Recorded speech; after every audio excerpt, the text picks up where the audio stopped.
Right, you're watching The Beat. Hope you're enjoying the music, and the Hothouse Flowers are here. We've got Fock now, we've also got Liam. Welcome. Well, you're back now with, a new album, your third one. Let's talk about the title, first of all, Songs from the Rain. What's that all about? Songs from the Rain is the second line in a song on the album called An Emotional Time. There was, we were talking about maybe calling, how An Emotional Time would be a good title and so on, but we were trying to stay away from calling it a song title, which we'd done on the last album. And we were just like, forever and ever we're going on no title, still no title, and they were trying to, they're pressing up label copies and stuff like this and still no title. So we eventually, Liam just went, Songs from the Rain, and everyone went, yeah, that was it. Where does this album find the Hothouse Flowers at? I mean, third one in. I mean, it's a bit of a cliche, but it's like, the third album, it's normally a difficult one. I imagine that every album's a difficult one, but... We were told that the second one was, so we didn't know this one would be, so it wasn't really, so... Was it quite an easy one to... It was a good one. We had a lot of work, we had a lot of writing done before we actually set about working towards the album, even. And then, so that the final work was a lot easier, and we were able to gain a lot of ground. We had a good producer working with us as well. Tell us about that. You've used Stuart Levine, who's worked with Womack and Simply Red in the past. Why did you decide to go with him?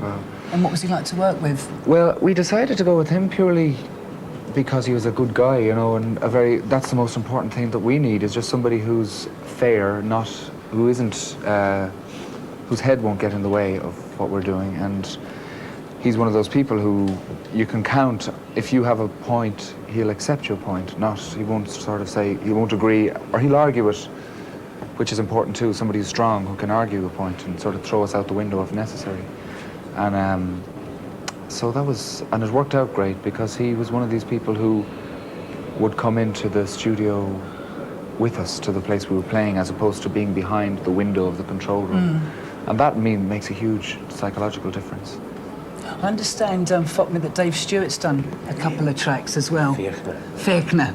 I understand that Dave Stewart's done a couple of tracks as well. How on earth did he get involved? Well, he got involved in a writing capacity. Did you go to him, or did he come to you? He came over to Dublin for a weekend. Well, we went out for dinner with him in London one night. The first time we ever came across Dave Stewart was in name, was way, way back, even before we recorded our first ever single, and people were just saying, Dave Stewart would be a great person for you to work with, And we played, we were in New York a couple of years ago playing in the Palladium, and Dave came to the gig with Siobhan and ended up in the dressing room after the gig with countless other people, and it was just one of those situations where we had no chance at all to establish any sort of conversation with him or anything, because there was just too many people to meet and talk to. Consequently, he felt that we hated him, which we all laughed about, and we met up again in London not too long ago, I suppose about a year ago now. Okay, well look, listen, thanks for coming by this evening, and the stage is that way.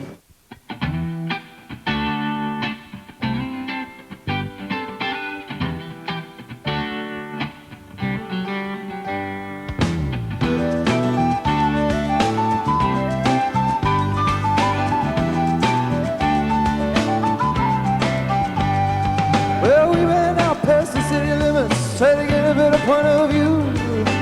You were staring hard at me, I was staring back at you. And you said I was being secretive. I said yes, maybe you're right, but if there's logic to any of this madness, you'll find it in my eyes. And be good, be kind, be truthful and be free, and keep your holy loving eyes on me. I got a history of questions, the truth I can only feel.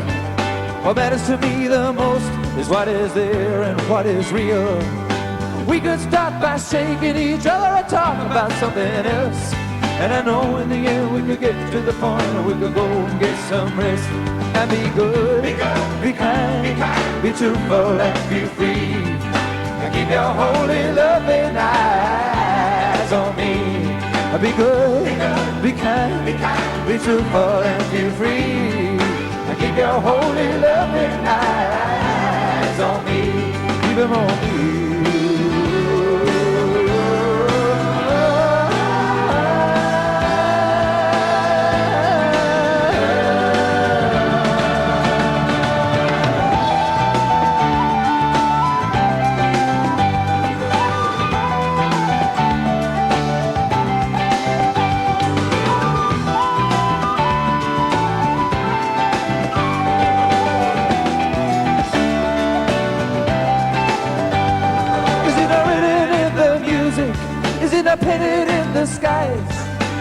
time we stopped talking about soft drinks, started talking about our lives.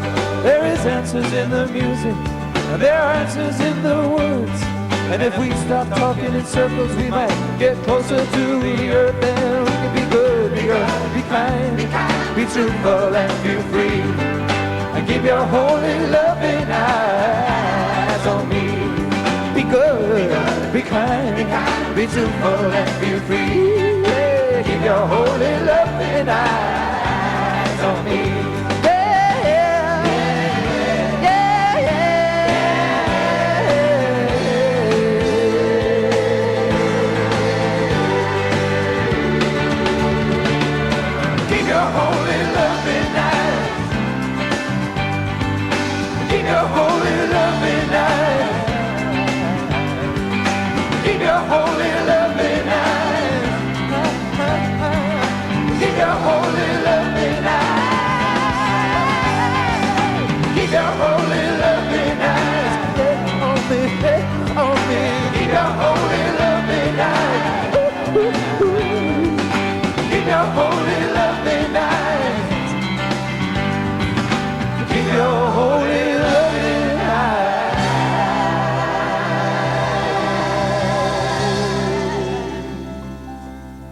Oh